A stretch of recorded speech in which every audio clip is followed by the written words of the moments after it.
Ang bait talaga nung Ale. Nanlibre pa ng banana Q.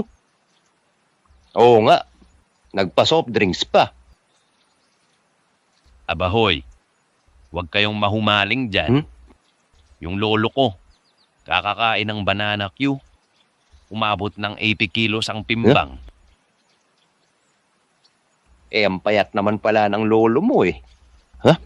Yung lolo ko, araw-araw kumakain ng banana Q.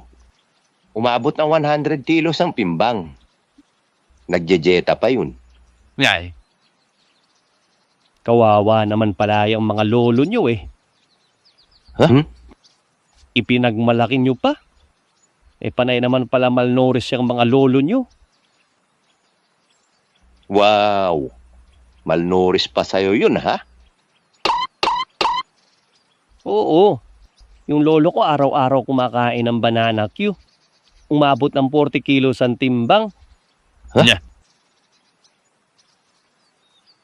Kita mo ang kabobohan ng taong ito sa arithmetic. Yung lolo ko, umabot ng 80 kilos ang timbang.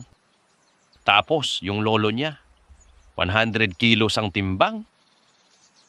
Ang lolo mo, 40 kilos lang. Pinagmalaki mo pa. Oo, mabigat yun. 40 kilos. Pero, sa isang daliri pa lang yun. Nya.